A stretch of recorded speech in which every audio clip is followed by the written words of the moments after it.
이게 무슨 짓이니? 어머니, 그게 아니라 설명드릴 수 있어요. 저희가 좀 어려워서. 어머님, 오해하지 마세요. 저희는 어머님을 위해서 그런 거예요. 날 위해서? 내 몰래 이런 짓을 하는 게 날 위해서라고? 니들이 그동안 날 뭐로 본 거야? 어머니, 저희가 정말 죄송합니다. 하지만 정말 다른 방법이 없었어요. 손주 봐준다고 왔더니 이런 대접을 받게 될 줄은 몰랐다. 어머니, 왜 그렇게 예민하게 구세요? 저희가 어머님을 해치려고 한 것도 아니잖아요. 예민하다고? 니들이 한 짓이 있는데 내가 예민한 거니? 어머님, 그건 단지 가족을 위한 계획이었을 뿐이에요.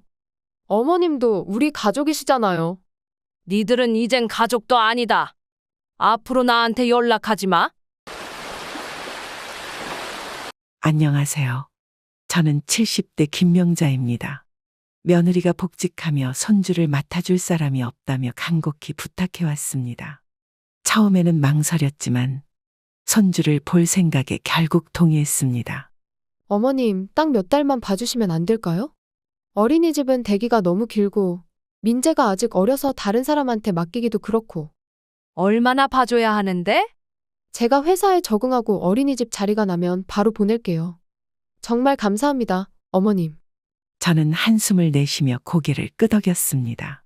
손주 민재는 이제 갓 2살이 되었고 그 귀여운 얼굴을 더 자주 볼 수 있다는 생각에 마음이 한결 가벼워졌습니다.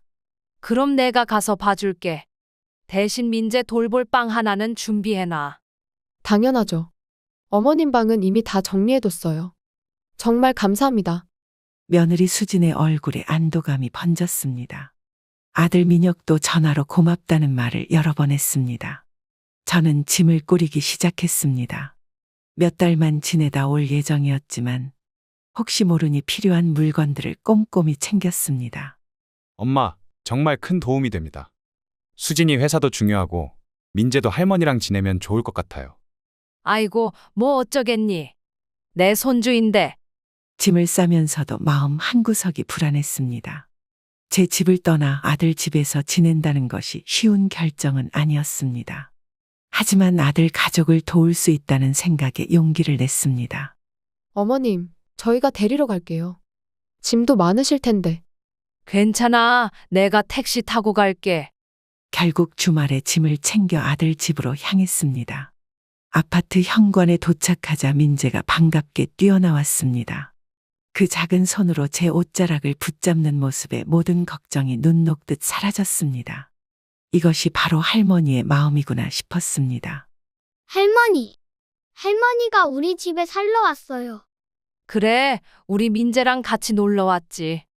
민재의 작은 손을 잡고 아들 집으로 들어갔습니다. 수진이 반갑게 맞이해 주었고 민혁은 제 짐을 방으로 옮겨주었습니다. 새로운 일상이 시작되는 순간이었습니다. 손주만 돌보는 줄 알았는데 아들 집안일까지 자연스럽게 제 몫이 됐습니다. 처음에는 기꺼이 도왔지만 점점 부담이 커져갔습니다. 어머님, 오늘 제가 늦게 들어올 것 같아요. 민재 저녁 좀 챙겨주시겠어요? 그래, 걱정 말고 가. 수진이 출근하고 민재와 둘이 남게 되었습니다. 아침부터 민재 밥을 챙기고 놀아주고 낮잠 재우는 일로 하루가 바쁘게 지나갔습니다. 집안 청소도 해야 할 것 같아 빗자루를 들었습니다. 어머니, 냉장고에 반찬이 없네요. 시간 되시면 좀 만들어 주실 수 있어요? 민혁아, 내가 오늘 좀 피곤한데. 아, 그럼 괜찮아요. 그냥 물어본 거예요. 아들의 말에 결국 냉장고를 열어보니 정말 텅 비어 있었습니다. 한숨이 나왔지만 장을 보러 나갔습니다. 마트에서 식재료를 사고 돌아와 반찬을 몇 가지 준비했습니다. 도둑이 제 발 저린다고 일을 시작하니 끝이 없었습니다. 어머님, 세탁기에 돌려놓은 빨래 좀 널어주실 수 있어요? 저 지금 회의 중이라. 알았어. 내가 할게. 민재를 소파에 눕혀두고 빨래를 널러 갔습니다. 이제는 민재를 돌보는 것뿐만 아니라 설거지, 청소, 빨래, 요리까지 모든 집안일이 자연스럽게 제 몫이 되었습니다. 수지는 바쁘다는 핑계로 집안일을 거의 하지 않았고 민혁도 퇴근 후에는 피곤하다며 휴대폰만 들여다보았습니다. 수진아, 내가 이렇게 집안일까지 다 하려고 온 건 아닌데. 어머님, 죄송해요. 요즘 회사가 너무 바빠서. 곧 적응하면 제가 할게요. 하지만 수진의 말은 그저 말뿐이었습니다. 어느새 저는 아들 집에 가정부가 되어 있었습니다. 정성껏 차린 식탁에서도 둘은 말없이 밥만 먹고 각자 방으로 들어갔습니다. 감사 인사 한마디 없이 당연하게 받아들이는 모습에 서운함이 밀려왔습니다. 오늘 반찬 맛있네. 근데 소금 좀 더 넣어도 될 것 같아. 다음에는 소금 더 넣을게. 저녁 식사 후 설거지를 하면서 문득 깨달았습니다. 내가 언제부터 이렇게 아들 집 살림을 도맡아 하게 되었을까? 손주를 돌봐주러 왔을 뿐인데 이제는 집안의 모든 일을 제가 하고 있었습니다.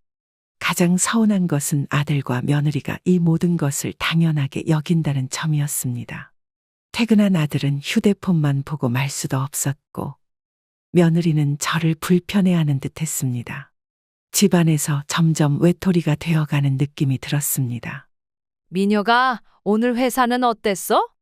그냥 그랬어요. 별일 없었어요. 요즘 힘든 일 있니? 말이 없어서. 아니에요. 그냥 피곤해서요. 아들은 대답도 짧게 하고는 다시 휴대폰만 들여다보았습니다. 한 달 전만 해도 이렇게 말수가 적지 않았는데 요즘 들어 민혁은 마치 저와 대화하는 것을 피하는 듯 했습니다. 식사 시간에도 말 한마디 없이 밥만 먹고 바로 방으로 들어가곤 했습니다. 수진아, 민혁이 요즘 왜 그래? 무슨 일 있니? 아니요, 어머님. 회사에서 스트레스를 많이 받나 봐요. 원래 집에서는 말이 없어요. 그런가? 전에는 그렇지 않았던 것 같은데. 남자들이 다 그렇죠. 피곤하면 말을 안 해요. 수진의 대답은 항상 짧고 건조했습니다.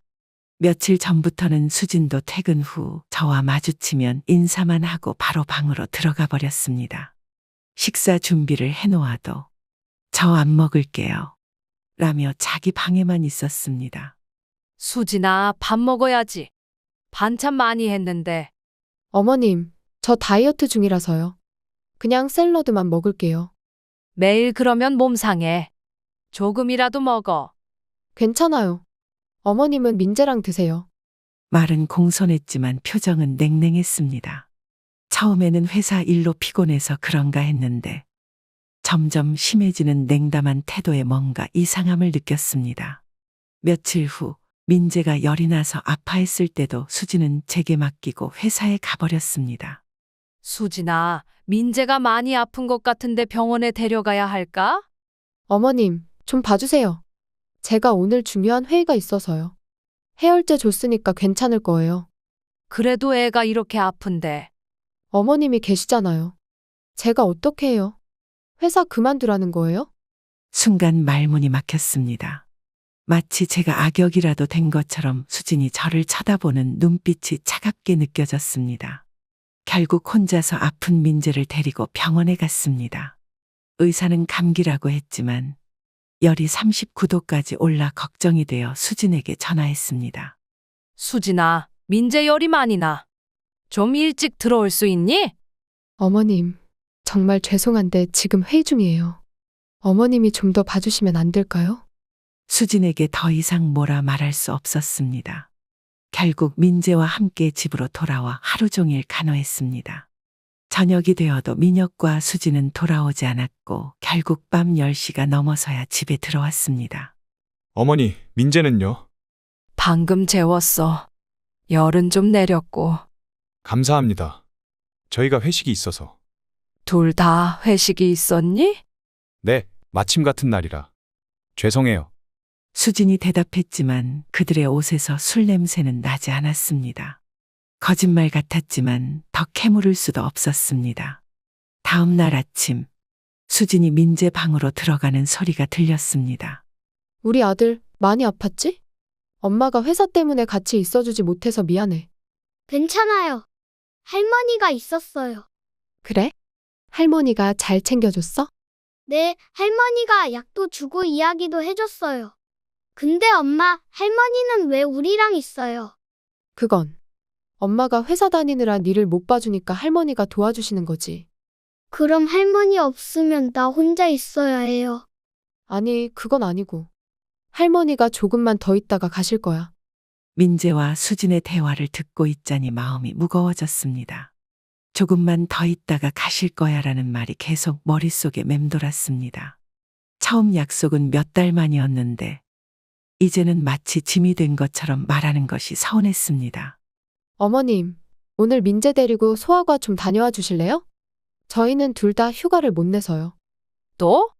어제도 내가 갔는데. 아니, 오늘은 예방접종이 있어서요. 예약되어 있어요. 불평 없이 민재를 데리고 병원에 다녀왔습니다. 집에 돌아와 보니 아무도 없었고 민재와 둘이서 저녁을 먹었습니다. 그날 밤 민혁과 수진이 들어오는 소리에 거실로 나갔습니다.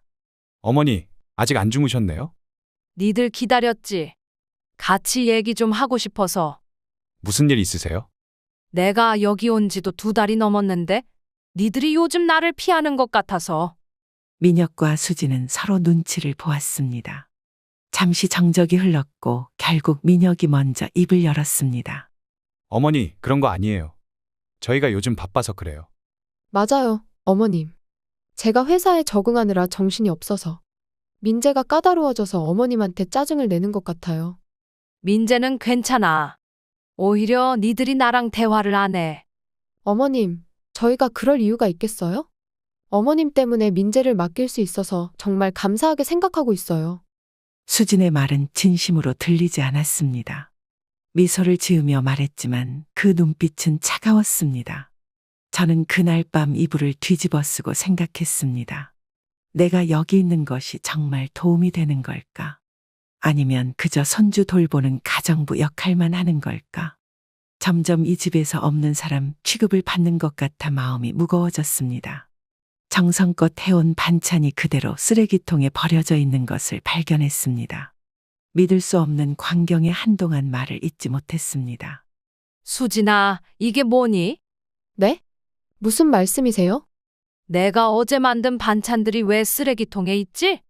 아, 그거요. 수지는 잠시 당황한 기색을 보이더니 이내 담담한 표정으로 말했습니다. 마치 미리 준비한 대답처럼 말이 술술 나왔습니다. 어머님, 민재가 어머님 음식을 잘 안 먹어서요. 입맛에 안 맞나 봐요. 그래? 민재가 아침에는 잘 먹던데. 아침에는 배가 고파서 그랬나 봐요. 저녁에는 안 먹더라고요. 냉장고에 오래 둬봤자 상할 것 같아서. 저는 말문이 막혔습니다.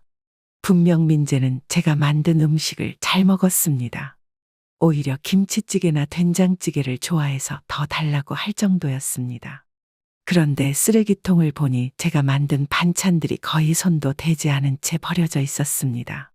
민재가 안 먹더라도 니들은 먹을 수 있잖아. 저희도 요즘 외식을 많이 해서. 죄송해요, 어머님. 그럼 미리 말해주지.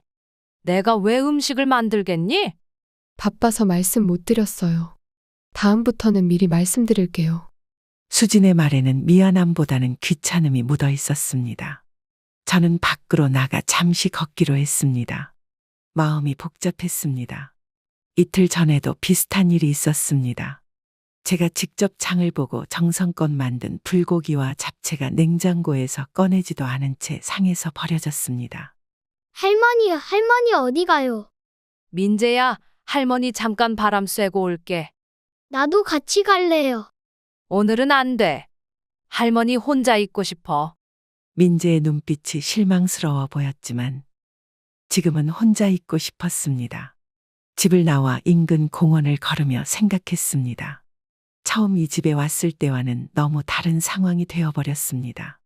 애초에 손주를 돌봐주러 온 것인데 이제는 집안일까지 도맡아 하면서도 인정받지 못하고 있었습니다. 어머님, 어디 계세요? 수진의 전화가 왔습니다. 1시간 정도 밖에 있었는데 벌써 전화가 왔다니 의외였습니다. 산책 중이야. 왜? 민재가 어머님 찾아서요. 언제 오실 거예요? 곧 갈게. 30분만 더 있다 갈게. 네, 알겠습니다. 전화를 끊고 다시 공원 벤치에 앉았습니다. 이제는 민재 때문에라도 돌아가야 했습니다. 집으로 돌아가는 길에 문득 마트가 보여 들어갔습니다. 민재가 좋아하는 과자와 간식을 몇 개 사들고 집으로 향했습니다. 할머니 왔다. 할머니. 민재가 현관에서 저를 반겨주었습니다. 그나마 이 아이 때문에 버틸 수 있었습니다. 민재에게 과자를 건네자 환하게 웃었습니다. 우와, 내가 좋아하는 거예요. 고마워요, 할머니. 우리 민재 주려고 할머니가 특별히 샀지. 저녁 시간, 오늘은 음식을 만들지 않고 그냥 있었습니다. 어차피 먹지도 않을 텐데 굳이 시간과 정성을 들일 필요가 없다고 생각했습니다. 민혁이 퇴근하고 들어오자 냉장고를 열어보더니 의아한 표정을 지었습니다. 어머니, 오늘 반찬 안 하셨어요? 응, 오늘은 쉬었어. 아, 그럼 우리 뭐 먹죠? 모르겠다. 알아서 해 먹어.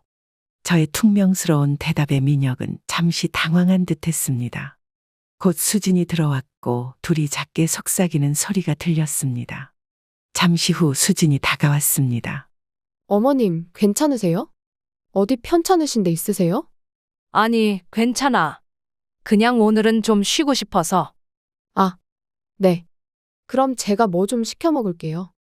수진은 바로 전화를 걸어 치킨을 주문했습니다. 치킨이 도착하고 식탁에 앉았을 때 수진이 저를 불렀습니다. 어머님, 같이 드세요. 괜찮아. 난 이미 먹었어. 네? 언제요? 아까 밖에서. 사실 아무것도 먹지 않았지만 같이 앉고 싶지 않았습니다. 방으로 들어가 텔레비전을 켰습니다. 하지만 집중이 되지 않았습니다. 반찬을 버린 일이 자꾸 머릿속에 맴돌았습니다. 왜 그냥 말해주지 않았을까?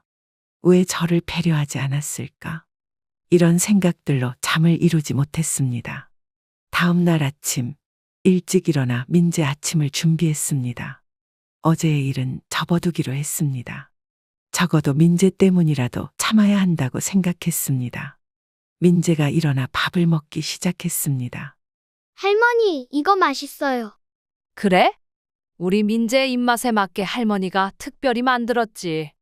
엄마가 할머니 음식은 맛없대요. 근데 난 좋아요. 순간 숟가락을 떨어뜨릴 뻔했습니다.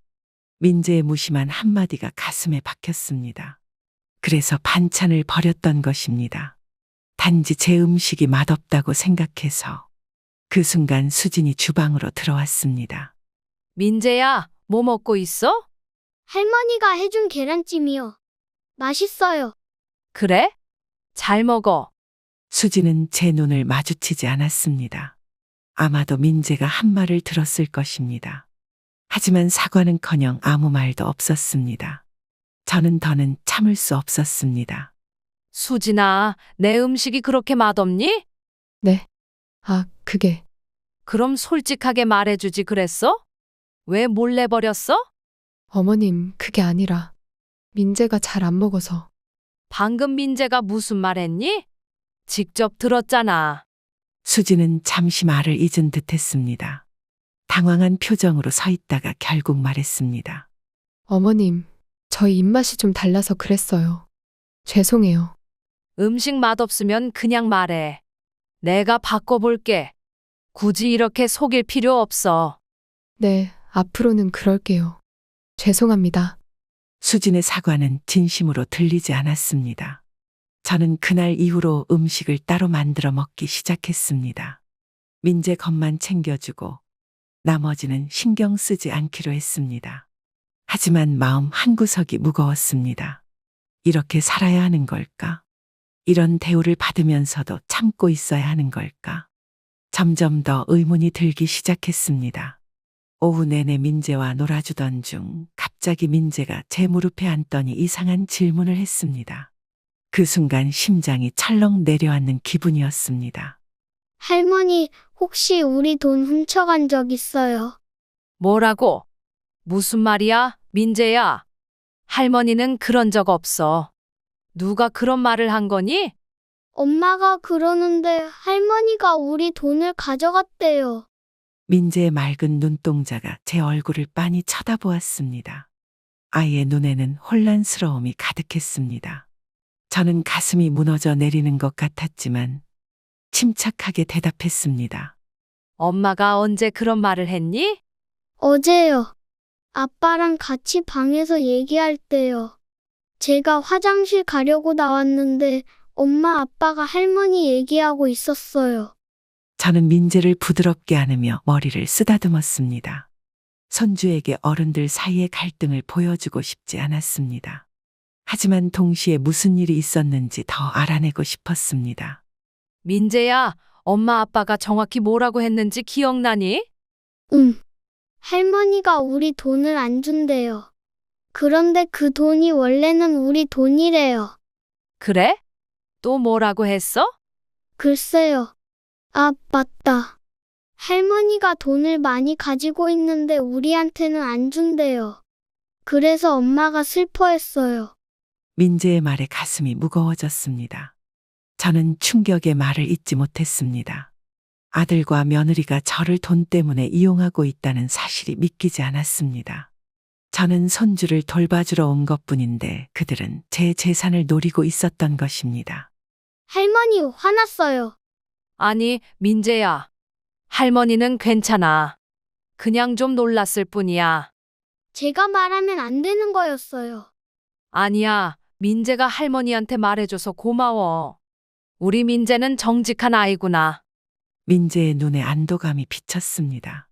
저는 최대한 평소처럼 행동하려고 노력했습니다. 민재에게 더 이상의 불안감을 주고 싶지 않았습니다. 하지만 머릿속은 복잡한 생각들로 가득 찼습니다. 할머니, 우리 블록 놀이 할까요? 그래, 좋지. 할머니가 같이 놀아줄게. 저는 민재와 블록 놀이를 하며 웃음을 지었지만 속은 무너져 내리고 있었습니다.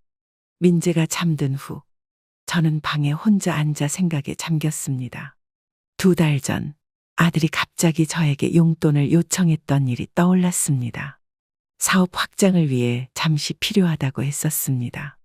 당시에는 거절했었는데 그 후로 아들과 며느리의 태도가 달라지기 시작했던 것 같습니다. 어머니, 아직 안 주무세요? 수진이 문을 열고 들어왔습니다. 평소와 달리 친절한 목소리였습니다. 마치 아무 일도 없었다는 듯이 행동했습니다. 응, 아직 잠이 안 오네. 민재 때문에 힘드셨죠? 요즘 말이 많아져서. 아니, 민재는 괜찮아. 오히려 재밌게 놀았어. 다행이네요. 어머님, 혹시 민재가 뭐 이상한 말 안 했죠? 수진의 눈빛이 잠시 흔들렸습니다. 아마도 민재가 제게 무슨 말을 했는지 걱정하고 있는 것 같았습니다. 저는 모른 척하기로 했습니다. 이상한 말. 아니, 그런 건 없었어. 왜? 아니에요. 그냥 요즘 민재가 상상 속 이야기를 많이 해서요. 혹시 어머님께 무슨 황당한 얘기라도 했나 해서. 아, 그렇구나. 걱정 마. 그냥 평범하게 놀았어. 수진은 안도의 한숨을 내쉬며 방을 나갔습니다. 저는 이불을 덮고 누웠지만 잠은 오지 않았습니다. 민재의 말이 계속 머릿속을 맴돌았습니다. 제가 이 집에 온 진짜 이유가 손주를 돌봐주는 것이 아니라 제 재산을 노리고 있었다는 사실에 가슴이 아팠습니다. 밤새 잠을 설치며 내일부터 어떻게 해야 할지 고민했습니다. 다음 날 아침, 민재가 유치원에서 돌아온 후 제 방으로 찾아왔습니다. 눈에 호기심이 가득한 모습으로 조심스럽게 질문했습니다. 할머니, 궁금한 게 있어요. 뭐니, 우리 민재? 엄마 아빠가 방에서 또 할머니 얘기했어요. 할머니 돈 가져와야 우리가 편하게 산다고 했어요. 정말? 또 그런 얘기를 했니? 네. 그리고 그 돈은 원래 우리가 쓸 돈인데 할머니가 안 주신대요. 할머니, 그게 무슨 뜻이에요? 민재의 순수한 질문에 저는 말을 잇지 못했습니다. 정신이 아득해지는 기분이었습니다. 모든 것이 이해되기 시작했습니다. 아들과 며느리가 저를 대하는 태도가 왜 변했는지, 왜 처음에는 반갑게 맞이하다가 점점 냉담해졌는지 모든 수수께끼가 풀렸습니다. 할머니, 괜찮아요. 응, 괜찮아. 할머니가 잠시 생각할 게 있어서 그래. 제가 나쁜 말 했어요. 아니야, 민재야. 네가 할머니한테 솔직하게 말해줘서 고마워. 우리 민재는 정말 착한 아이야. 민재를 안아주며 머리를 쓰다듬었습니다. 민재는 안심한 듯 웃었습니다. 하지만 저는 마음속으로 크게 상처를 입었습니다. 제 아들과 며느리가 돈을 목적으로 저를 이용하고 있었다는 사실이 믿기지 않았습니다. 할머니, 우리 공원 갈까요? 오늘은 좀 힘들 것 같아, 민재야. 할머니가 좀 피곤해서. 알겠어요. 그럼 내일 가요. 민재가 방을 나간 후 저는 침대에 앉아 생각에 잠겼습니다. 지난 몇 개월 동안 있었던 일들이 하나둘씩 떠올랐습니다. 며느리의 갑작스러운 복직, 손주를 맡아달라는 부탁, 그리고 점점 늘어난 집안일과 냉담해진 그들의 태도. 모든 것이 계획된 것이었습니다. 어머님, 저녁 드세요. 수진이 문을 두드렸습니다. 저는 최대한 평소처럼 행동하려고 노력했습니다. 아직은 그들에게 제가 알고 있다는 사실을 들키고 싶지 않았습니다. 응, 금방 가마. 식탁에 앉자 민혁과 수진은 평소보다 친절했습니다. 마치 무언가 부탁할 것이 있는 것처럼 보였습니다. 저는 속으로 웃었습니다. 이제 그들의 행동이 모두 가식으로 보였습니다. 어머니, 오늘 피곤해 보이세요. 많이 쉬세요. 그래, 좀 피곤하네. 민재가 오늘 활발했어. 어머님, 제가 내일 시간이 좀 나서요. 어머님 통장 정리 좀 도와드릴까 하는데. 수진의 말에 저는 속으로 놀랐지만 표정을 유지했습니다. 이제 그들의 의도가 더욱 명확해졌습니다. 제 통장을 들여다보고 싶어 하는 것이었습니다. 괜찮아. 내가 알아서 할게. 아니에요, 어머님. 요즘 금융사기가 많잖아요. 제가 확인해 드릴게요. 수진아, 괜찮다니까. 내가 그런 거 잘 관리하고 있어. 수진은 더 이상 말을 잇지 못했습니다. 민혁이 대화에 끼어들었습니다. 어머니, 혹시 최근에 은행에서 연락 온 거 없으세요? 요즘 새로운 금융상품이 많던데. 없어. 있었어도 내가 관심 없으니까 신경 안 썼을 거야. 어머니, 그래도 한번 알아보시는 게 좋을 것 같아요. 요즘 이자율이 좋은 상품들이 많아요. 제가 알아봐 드릴게요. 민혁아, 그런 거 신경 쓰지 마. 내 돈 내가 알아서 할게. 민혁과 수진은 서로 눈치를 주고받았습니다.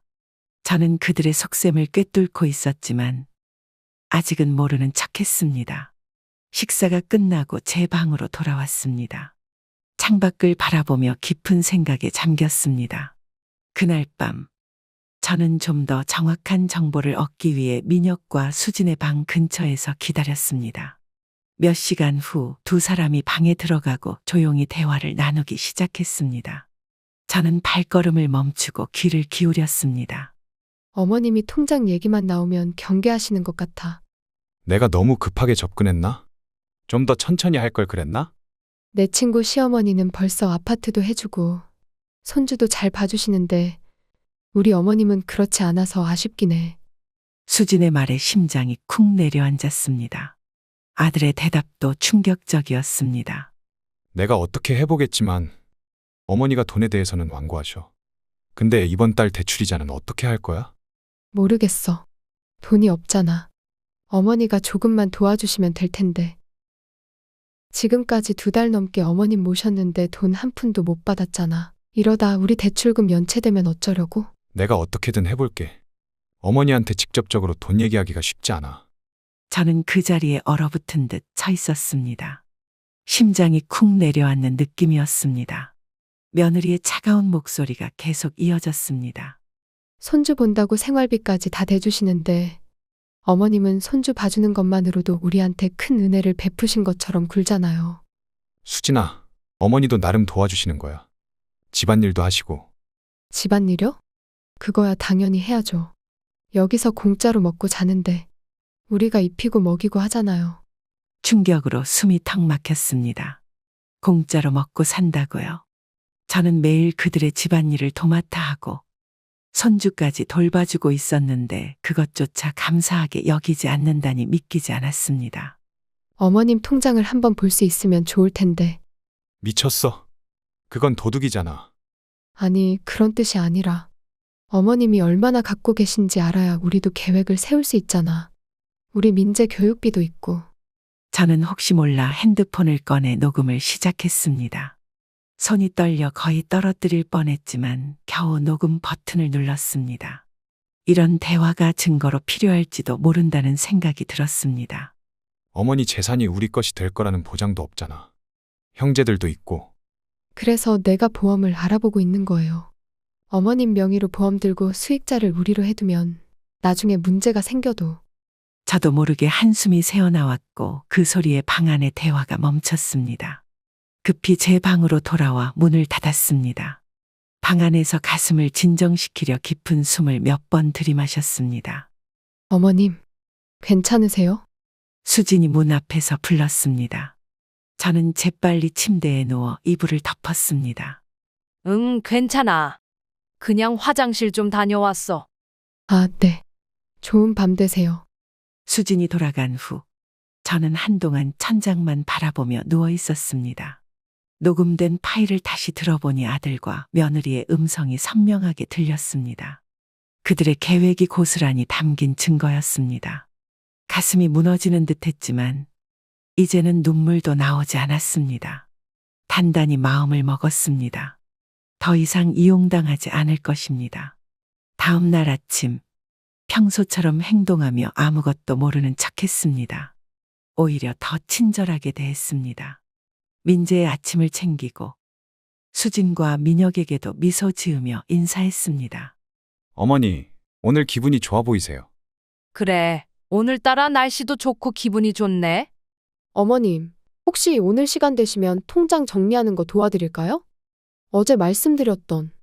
수진아, 괜찮아. 내가 알아서 할게. 네가 회사 가서 바쁜데 그런 거 신경 쓰지 마. 수진의 눈에 실망감이 비쳤지만 곧 미소를 지으며 고개를 끄덕였습니다. 하지만 그 미소가 이제는 가식으로 보였습니다. 저는 속으로 결심했습니다. 이제 그들의 본 모습을 알았으니 빨리 이 집을 떠나야겠다고. 며칠 뒤 아들과 며느리가 출근한 사이 책상 서랍을 정리하다가 우연히 보험 설계서와 대출 상담 서류를 발견했습니다. 호기심의 내용을 살펴보다가 충격적인 사실을 알게 되었습니다. 피보험자 김영희, 피보험자란에 제 이름이 적혀 있었습니다. 보험 설계서를 자세히 살펴보니 고액의 생명보험이었고 수익자는 민혁과 수진으로 되어 있었습니다. 손이 떨렸습니다. 아들과 며느리가 제 모르게 보험을 들려고 했던 것입니다. 이게 무슨... 대출 상담 서류도 살펴보니 더 충격적인 내용이 있었습니다. 대출 담보로 제 집이 명시되어 있었습니다. 아직 대출이 실행된 것은 아니었지만 상담 단계까지 진행된 상태였습니다. 등골이 오싹해졌습니다. 어머님, 뭐 하세요? 갑자기 들려온 수진의 목소리에 깜짝 놀라 서류를 떨어뜨렸습니다. 수진이 갑자기 집에 돌아온 것이었습니다. 아, 수진아. 깜짝 놀랐네. 죄송해요, 어머님. 제가 서류 좀 찾으려고 잠깐 들어왔어요. 근데 어머님이 보고 계신 그 서류들은 수진의 얼굴이 창백해졌습니다. 제가 들고 있던 서류를 발견한 것이었습니다. 저는 이제 숨길 필요가 없다고 생각했습니다. 서류를 똑바로 들고 수진을 바라보았습니다. 이게 무슨 뜻이니? 내 이름으로 보험을 들고 내 집을 담보로 대출을 받으려고. 어머님, 그게 아니라. 수진아, 거짓말하지 마. 여기 다 적혀 있잖아. 그게 민혁이가 어머님 노후를 위해서 보험이 필요하다고 해서. 내 노후? 그런데 왜 수익자는 니들이지? 내 집은 왜 담보로 넣으려고 해? 수진은 말문이 막힌 듯 아무 말도 하지 못했습니다. 잠시 후 핸드폰을 꺼내 급하게 민혁에게 전화를 걸었습니다. 여보, 지금 빨리 집에 와야 해요. 어머님이. 네, 그거요. 알았어요. 전화를 끊은 수진은 어색한 미소를 지으며 저를 바라보았습니다. 그 표정에서 당혹감과 죄책감이 보였습니다. 어머님, 오해가 있으신 것 같아요. 잠시만 기다리시면 민혁이가 와서 다 설명해 드릴게요. 설명. 뭘 더 설명해? 이거면 충분해. 저는 서류를 내려놓고 방으로 들어가 짐을 싸기 시작했습니다. 더 이상 이 집에 있을 이유가 없었습니다. 수지는 당황한 듯 제 뒤를 따라왔습니다. 어머님, 가시려고요? 그러지 마세요. 오해가 있는 거예요. 오해? 이게 어떻게 오해가 돼? 니들이 내 등골 빼먹으려고 한 거잖아. 아니에요, 어머님. 그런 게 아니라 1시간 후 민혁이 급하게 집으로 돌아왔습니다. 그의 얼굴은 땀으로 범벅이 되어 있었고 표정은 당혹스러워 보였습니다. 어머니, 이게 무슨 일이에요? 네가 더 잘 알잖아. 이 서류들은 뭐야? 서류를 들어보이자 민혁의 얼굴이 창백해졌습니다. 잠시 침묵이 흐른 후 그는 깊은 한숨을 내쉬었습니다. 어머니, 제가 설명해 드릴게요. 이건 단지 우리 가족의 미래를 위한. 미래? 니들 미래를 위해 날 이용하겠다는 거지? 아니에요. 어머니도 우리 가족이잖아요. 우리 다 같이 잘 살기 위한 거예요. 같이 잘 살기 위해서 내 몰래 이런 짓을 해? 니들 대화도 다 들었어. 민혁과 수진의 얼굴이 동시에 굳어졌습니다. 저는 핸드폰을 꺼내 녹음된 파일을 재생했습니다. 그들의 목소리가 방 안에 울려 퍼졌습니다. 내 친구 시어머니는 벌써 아파트도 해주고 손주도 잘 봐주시는데 녹음 파일을 들려주자 둘 다 말문이 막힌 듯 했습니다. 한동안 아무도 말을 하지 않았습니다. 저는 짐을 마저 싸며 말했습니다. 내가 애초에 왜 이 집에 왔는지 알아? 민재가 보고 싶어서 그랬어. 내 손주니까. 그런데 니들은 날 뭐로 본 거야? 어머니, 죄송해요. 저희가 잘못했어요. 하지만 정말로 어려운 상황이라. 그럼 솔직하게 말했어야지. 이렇게 몰래 내 뒤통수 칠 생각하지 말고. 민혁이 무릎을 꿇었습니다. 수진도 그 옆에 앉아 고개를 숙였습니다. 두 사람 모두 진심으로 반성하는 것처럼 보였지만 저는 이미 마음을 굳혔습니다. 어머니, 한 번만 용서해 주세요. 저희가 정말 큰 실수를 했어요. 하지만 앞으로는 절대. 민효가 이건 실수가 아니야. 의도적으로 날 이용하려고 한 거잖아. 짐을 다 싸고 현관으로 향했습니다. 민재는 유치원에 가 있어서 작별 인사를 할 수 없었습니다. 그게 가장 아쉬웠습니다. 어머니, 제발 가지 마세요. 민재는 어떻게 해요? 민재한테는 내가 따로 연락할게. 니들 때문에 민재까지 못 보게 될 순 없으니까. 집을 나서기 전 마지막으로 돌아보며 말했습니다. 이제 니들 마음대로 해. 하지만 내 재산은 건드리지 마. 앞으로 그런 짓 하면 가만히 안 있을 거야. 택시를 타고 집으로 향하는 길 복잡한 감정이 밀려왔습니다. 배신감, 분노, 슬픔이 뒤섞였지만 동시에 이 모든 일에서 벗어났다는 해방감도 느껴졌습니다. 이제는 제 인생을 다시 찾아야 할 때였습니다. 이런 대우를 받으면서까지 그 집에 머물 필요는 없었습니다. 집에 도착해 현관문을 열자마자 익숙한 내 집의 향기가 반겨주었습니다. 그제야 마음이 조금 진정되었습니다. 이제 어떻게 해야 할지 차분히 생각해 보기로 했습니다. 아들과 며느리의 배신에 상처받았지만 손주 민재를 생각하면 가슴이 아팠습니다. 하지만 분명한 것은 더 이상 그들에게 이용당하지 않을 것이라는 점이었습니다. 아들과 며느리에게 추궁을 하자 예상대로 변명과 부인이 이어졌습니다. 서류와 녹음 파일이라는 확실한 증거가 있음에도 그들은 자신들의 잘못을 인정하지 않았습니다. 거실에 셋이 마주 앉아 긴장된 대화가 오갔습니다. 어머니, 왜 그렇게 예민하게 구세요?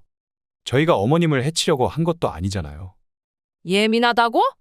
내 이름으로 보험 들고 내 집을 담보로 대출 받으려는 게 예민한 거니? 그게 아니라 어머님, 그건 단지 가족을 위한 계획이었을 뿐이에요. 어머님도 우리 가족이시잖아요. 저는 깊은 한숨을 내쉬었습니다. 아들의 말이 너무나 허황되게 들렸습니다. 가족을 위한 계획이라고요. 그렇다면 왜 제게 먼저 상의하지 않았을까요? 왜 몰래 진행했을까요? 머릿속이 복잡했지만 차분하게 대응하려고 노력했습니다. 민효가 가족을 위한 계획이라면 왜 내게 말하지 않았니? 왜 몰래 진행했어? 어머니, 우리 생활이 팍팍하니까 그랬지. 너무 민감하게 굴지 마세요. 수진도 민혁의 말에 맞장구를 쳤습니다. 두 사람의 태도에서 반성의 기색은 전혀 찾아볼 수 없었습니다.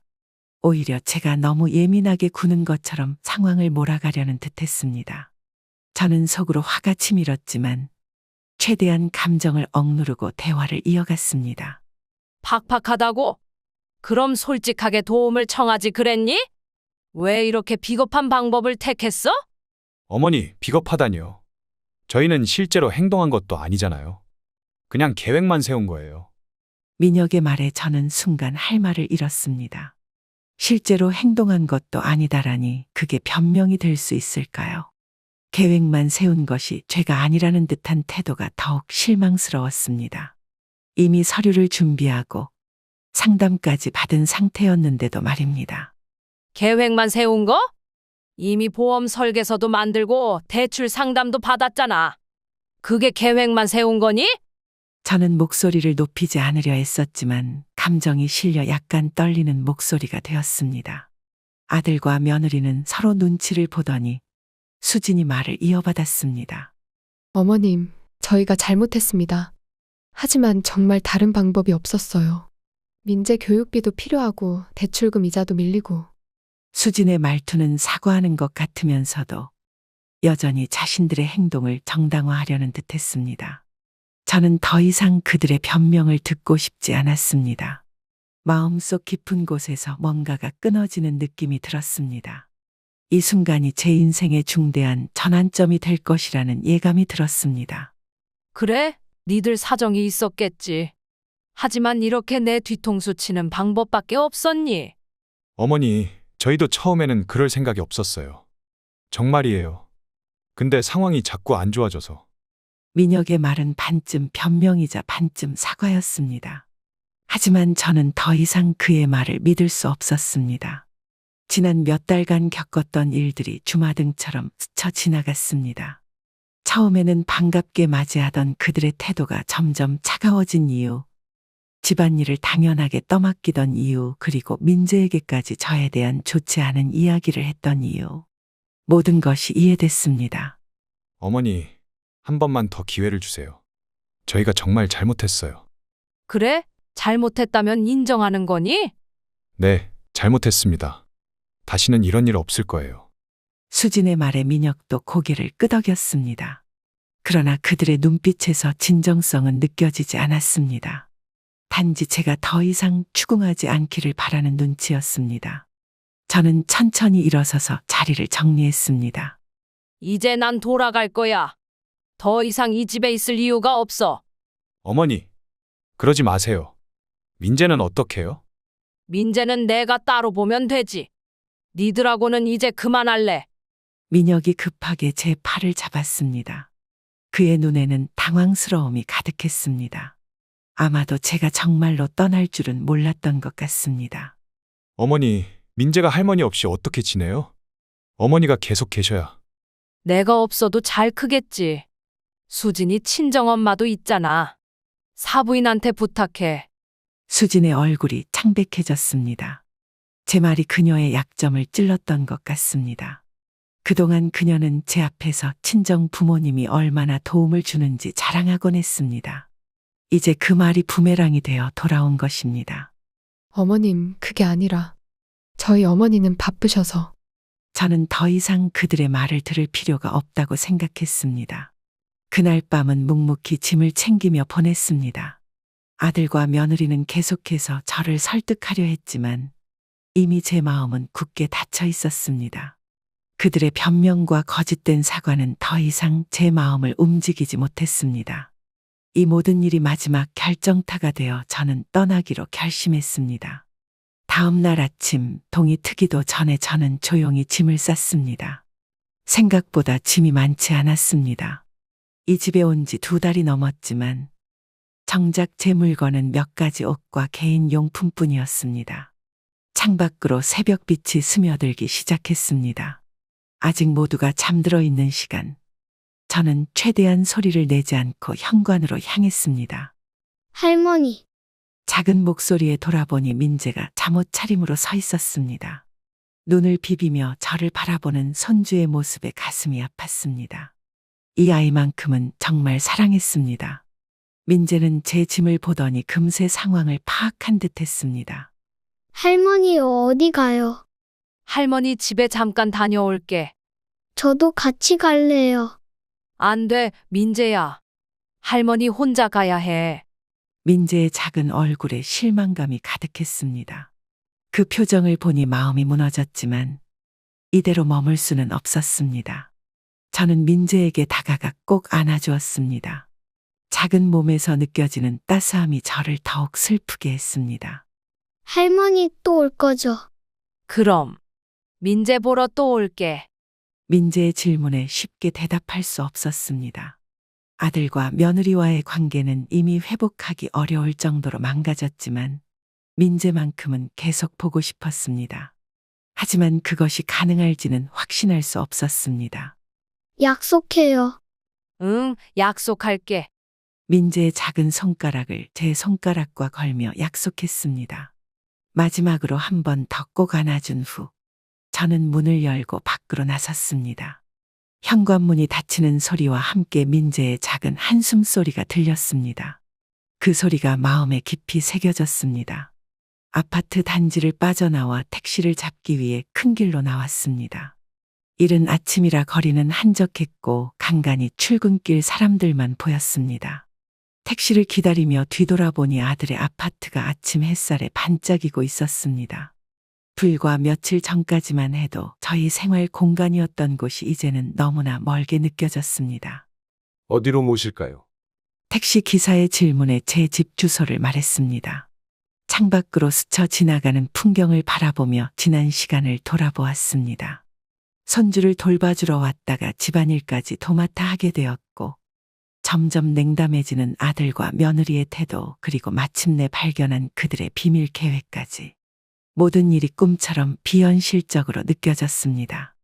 택시가 제 집 앞에 도착했을 때 마음이 조금 가라앉았습니다.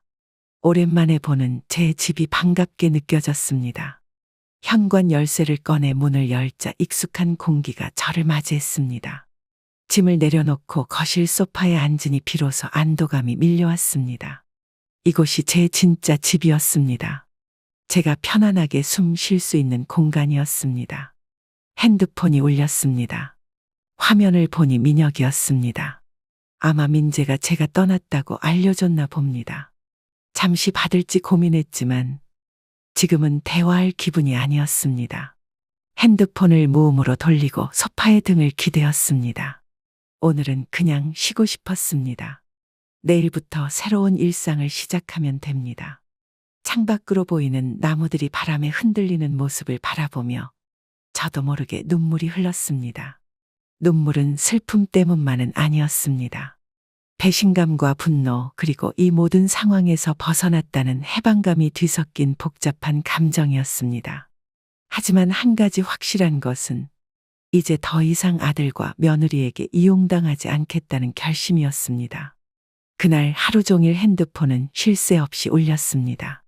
민혁과 수진에게서 온 전화와 문자가 끊임없이 이어졌습니다. 처음에는 걱정하는 내용이었다가 점점 사과하는 내용으로 그리고 마지막에는 제발 돌아와 달라는 간청으로 바뀌었습니다.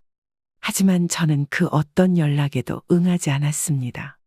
지금 제게 필요한 것은 시간과 혼자만의 공간이었습니다. 저녁이 되자 집 초인종이 울렸습니다. 문을 열어보니 민재를 안고 있는 민혁과 수진이 서 있었습니다. 민재의 얼굴은 잠에 취해 있었고 민혁과 수진의 얼굴은 지친 기색이 역력했습니다. 어머니, 죄송합니다. 정말 잘못했어요. 제발 저희 좀 봐주세요. 어머님, 민재가 할머니를 찾아 하루 종일 울었어요. 제발. 저는 문을 열어주었지만 그들을 집 안으로 들이지는 않았습니다. 민재만 잠시 안아보고 싶었습니다. 민혁에게서 민재를 받아앉아 작은 몸이 제게 달라붙었습니다. 아직 자고 있는 상태였지만 무의식적으로 저를 알아본 것 같았습니다. 어머니, 우리 좀 들어가서 얘기해도 될까요? 아니, 지금은 아니야. 민재는 데려가. 어머니, 제발요. 저희가 정말 잘못했어요. 한 번만 더 기회를 주세요. 민혁의 간청에도 저는 마음을 열지 않았습니다. 민재를 다시 민혁에게 건네주며 말했습니다. 지금은 돌아가. 내가 생각할 시간이 필요해. 네, 알겠습니다. 하지만 어머님, 저희 정말 반성하고 있어요. 그래? 알았어. 이제 가봐. 문을 닫고 다시 혼자가 된 저는 깊은 한숨을 내쉬었습니다. 민재의 작은 체온이 아직 제 품에 남아있는 것 같았습니다. 그 아이만큼은 정말 보고 싶을 것입니다. 하지만 지금은 제 자신을 돌볼 시간이 필요했습니다. 아들과 며느리가 저를 이용하려 했던 그 배신감은 쉽게 잊을 수 없을 것입니다. 창가에 서서 밤하늘을 바라보며 생각했습니다. 이 일이 있기 전까지는 항상 가족을 위해 살아왔습니다. 아이들을 키우고 남편을 떠나보내고 그리고 이제는 손주까지 돌보려 했습니다. 하지만 이제는 저 자신을 위한 시간을 가져야 할 것 같았습니다. 내일부터는 새로운 삶을 시작할 것입니다. 더 이상 누구에게도 이용당하지 않는 저 자신을 위한 삶을 말입니다. 집에 돌아온 지 일주일이 지난 후 저는 변호사를 만나기로 결심했습니다. 아침 일찍 일어나 단정하게 옷을 입고 오랫동안 알고 지내던 정 변호사의 사무실로 향했습니다. 버스를 타고 가는 내내 마음이 무거웠지만 이제는 확실히 정리할 때가 왔다고 생각했습니다. 김 여사님, 오랜만입니다. 무슨 일로 오셨나요? 변호사님, 유언장을 새로 작성하려고 왔어요. 네? 갑자기 무슨 일이 있으셨나요? 긴 얘기예요. 잠시 시간 괜찮으신가요? 정 변호사는 잠시 일정표를 확인하더니 비서에게 다음 약속을 미루라고 지시했습니다. 저는 감사의 표정을 지으며 자리에 앉았습니다. 지난 몇 달간 있었던 일들을 차분히 설명하기 시작했습니다. 아들과 며느리가 저를 이용하려 했던 일, 보험과 대출 서류를 발견한 일, 그리고 그들의 대화를 녹음한 내용까지 모든 것을 털어놓았습니다. 정말 놀랍습니다.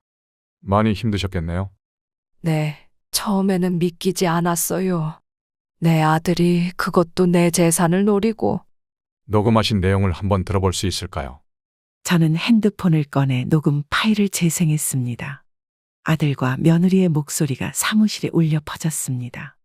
정 변호사는 진지한 표정으로 끝까지 들었습니다. 녹음이 끝나자 그는 깊은 한숨을 내쉬었습니다. 김 여사님, 이런 일을 겪으셔서 정말 유감입니다. 그래서 유언장을 새로 작성하시려는 거군요? 네, 이제는 확실히 정리하고 싶어요. 자식에게는 단일원도 남기지 않을 겁니다. 정 변호사는 잠시 생각에 잠기더니 조심스럽게 말을 이어갔습니다. 그의 표정에서 걱정과 동시에 전문가로서의 신중함이 느껴졌습니다. 법적으로는 충분히 가능합니다. 하지만 정말 그렇게 하시겠어요? 자식이라도 이런 행동을 한다면 단호하게 대처하는 것이 맞습니다만. 네, 확실합니다. 배신한 자식에게 재산을 물려줄 이유가 없죠. 정 변호사는 고개를 끄덕이며 서류를 준비하기 시작했습니다. 저는 창밖을 바라보며 잠시 생각에 잠겼습니다. 아들을 키우면서 힘들었던 순간들, 기쁘던 순간들이 파노라마처럼 스쳐 지나갔습니다. 하지만 이제는 마음을 굳게 먹었습니다. 배신은 용서할 수 있어도 신뢰는 회복되지 않는 법입니다. 김 여사님, 재산은 어떻게 처분하시겠어요?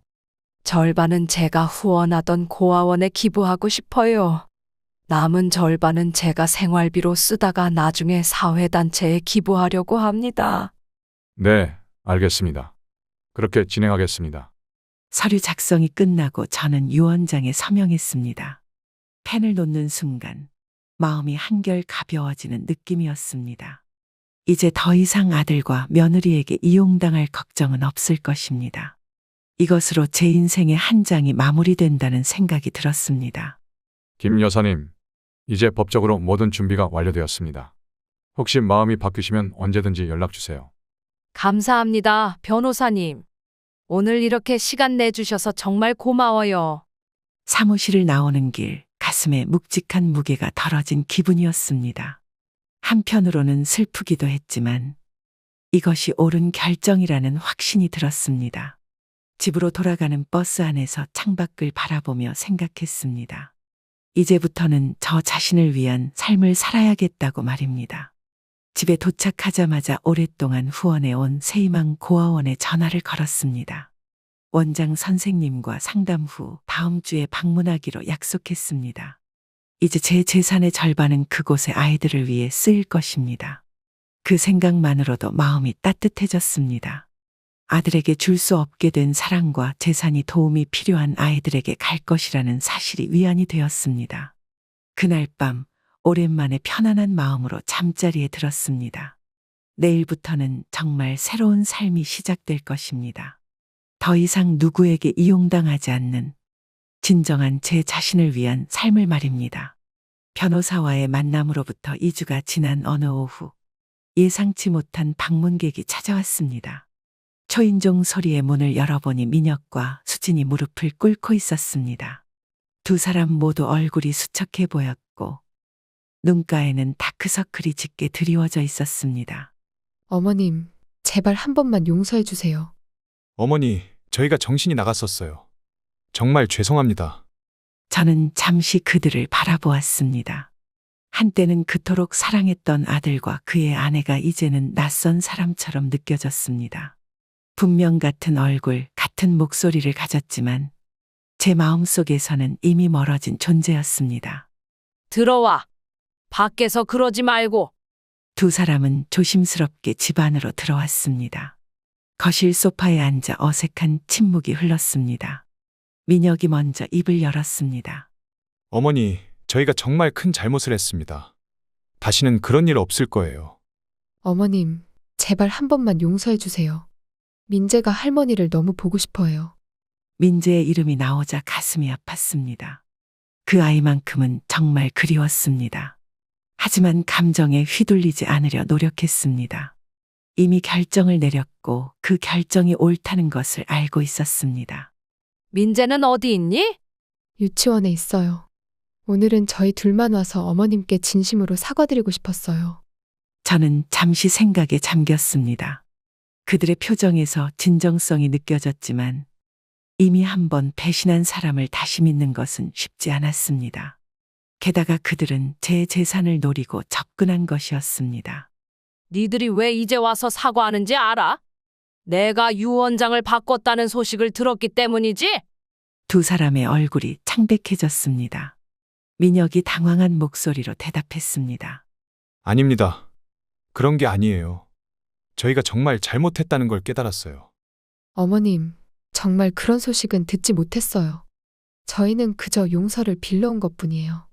그들의 말이 진실인지 거짓인지 판단하기 어려웠습니다. 하지만 이미 제 마음은 닫혀 있었습니다. 한번 무너진 신뢰는 쉽게 회복되지 않는 법입니다. 니들이 무슨 말을 해도 이제는 변하지 않아. 내 마음은 이미 정했으니까. 어머니, 그래도 민재만이라도. 민재는 잘못이 없잖아요. 맞아. 민재는 잘못이 없지. 그래서 민재는 계속 보고 싶어. 민혁과 수진의 표정에 희망이 스쳤습니다. 저는 차분하게 말을 이어갔습니다. 하지만 니들과는 이제 그만이야. 민재는 따로 볼게. 어머니, 그러지 마세요. 저희 가족은 어머니 없이 완전하지 않아요. 완전한 가족. 니들이 날 완전한 가족으로 생각한 적이 있어? 그저 돈줄로만 봤잖아. 민혁은 할 말을 잃은 듯 고개를 숙였습니다. 수지는 계속해서 눈물을 흘리며 사과했지만 저는 더 이상 그들의 눈물의 마음이 흔들리지 않았습니다. 예전에는 아들의 눈물 한 방울에도 가슴이 찢어지는 듯 했지만 이제는 다릅니다. 그들의 진심을 의심하게 된 이상 그 어떤 눈물도 제 마음을 돌리지 못할 것입니다. 니들이 날 돈 훔친 사람으로 만들었을 땐 가족도 아니었잖니. 이 한마디가 결정타였습니다. 민재의 순수한 질문이 떠올랐습니다. 할머니, 혹시 우리 돈 훔쳐간 적 있어요? 이 질문은 아마도 그가 아들과 며느리의 대화를 들은 후 나온 것이었을 겁니다. 그들은 제가 아들 가족의 돈을 가로챘다고 민재에게 말했던 것입니다. 그 기억만으로도 가슴이 아팠습니다. 어머니, 정말 죄송합니다. 그땐 저희가 너무 어리석었어요. 이제 돌아가. 다음에 민재만 데려와. 민재는 보고 싶으니까. 민혁과 수지는 더 이상 말을 이어가지 못했습니다. 둘 다 고개를 숙인 채 자리에서 일어났습니다. 현관문까지 배웅하며 저는 마지막으로 한마디 덧붙였습니다. 이제 다시는 속지 않을 거야. 니들이든 다른 누구든. 문이 닫히고 혼자 남겨진 거실에서 깊은 한숨을 내쉬었습니다. 가슴 한구석이 아팠지만 동시에 홀가분한 느낌도 들었습니다. 이제 모든 것이 끝났다는 생각이 들었습니다. 이제부터는 저 자신을 위한 삶을 시작할 때입니다. 다음 날 약속대로 고아원을 방문했습니다. 그곳에서 천진난만하게 뛰어노는 아이들을 보며 미소 지었습니다. 아이들과 함께 시간을 보내고 그들의 이야기를 들으며 마음이 따뜻해졌습니다. 원장 선생님과 재정 지원에 대한 구체적인 계획을 세우고 앞으로 정기적으로 봉사활동도 하기로 했습니다. 김 여사님, 정말 감사합니다. 이렇게 큰 도움을 주시다니. 아니에요. 오히려 제가 감사하죠. 이 아이들과 함께하는 시간이 저에게 큰 위로가 됩니다. 고아원을 나오는 길, 맑은 하늘을 올려다보았습니다. 구름 한 점 없는 파란 하늘처럼 마음도 맑아지는 느낌이었습니다. 이제 새로운 시작을 할 준비가 되었습니다. 더 이상 과거에 연연하지 않고 앞으로 나아갈 것입니다. 집으로 돌아오는 길, 핸드폰이 울렸습니다. 민혁이었습니다. 잠시 받을지 고민했지만 이제는 새로운 관계를 시작해야 한다고 생각했습니다. 전화를 받았습니다. 어머니, 이번 주말에 민재가 할머니 보러 가도 될까요? 그래, 좋아. 토요일 오전에 데려와. 네, 감사합니다. 그리고 어머니, 정말 죄송합니다. 알았어. 이제 그만하자. 민재만 데려와. 전화를 끊고 창밖을 바라보았습니다. 이제 저는 아들과 며느리와 새로운 경계를 설정했습니다. 더 이상 그들을 완전히 신뢰하지는 않겠지만 민재를 위해 최소한의 관계는 유지할 것입니다. 그것이 현명한 선택이라고 생각했습니다. 집에 도착해 거실 소파에 앉아 깊은 숨을 들이마셨습니다. 지난 몇 달간의 일들이 주마등처럼 스쳐 지나갔습니다. 아픔도 있었지만 그 아픔을 통해 더 강해졌다는 생각이 들었습니다. 이제는 누구에게도 이용당하지 않을 것입니다. 이것이 제 인생의 새로운 장의 시작임을 느꼈습니다. 가족이라는 이름은 때로 우리를 지키는 울타리가 되기도 하지만 가끔은 우리를 속박하는 사슬이 되기도 합니다. 저는 이 고통스러운 경험을 통해 진정한 가족의 의미를 다시 생각하게 되었습니다. 피보다 진한 것은 진심이라는 말이 있습니다. 아무리 가족이라도 서로를 이용하고 상처 준다면 그것은 더 이상 가족이 아닙니다. 처음에는 배신감과 분노로 마음이 무너졌지만 이제는 그 아픔을 딛고 더 강해졌습니다. 나이가 들었다고 해서 누군가에게 이용당하거나 무시당할 이유는 없습니다. 자신의 가치를 스스로 지키는 것, 그것이 제가 이번 일을 통해 배운 가장 큰 교훈입니다. 새로운 시작은 언제나 두렵지만 그 두려움을 이겨내고 한 걸음 내디딜 때 비로소 진정한 행복을 찾을 수 있습니다. 고아원의 아이들과 함께하며 저는 새로운 기쁨을 발견했습니다. 아이들의 순수한 미소가 제 마음의 상처를 치유해 주었습니다. 누구나 삶에서 예상치 못한 배신과 좌절을 경험할 수 있습니다. 하지만 그것이 끝이 아닙니다. 그 아픔을 이겨내고 다시 일어설 때 우리는 더 강해지고 현명해집니다. 그리고 때로는 예상치 못한 곳에서 새로운 인연과 행복을 발견하게 됩니다. 인생의 황혼기에 겪은 이 시련은 오히려 저에게 새로운 시작을 선물했습니다. 이제 저는 더 이상 누구에게도 이용당하지 않고 스스로 선택한 삶을 당당하게 살아갈 것입니다. 아픔은 지나갔지만 그 아픔이 가르쳐준 교훈은 영원히 간직하겠습니다. 여러분도 인생에서 어떤 어려움이 찾아와도 그것을 이겨낼 힘이 자신 안에 있다는 것을 기억하세요. 나이는 단지 숫자일 뿐 언제든 새로운 시작을 할 수 있습니다. 자신을 믿고 자신의 가치를 지키세요. 그것이 진정한 행복으로 가는 길입니다. 그럼 구독자 여러분, 오늘도 행복한 하루 되시길 기원하겠습니다. 감사합니다.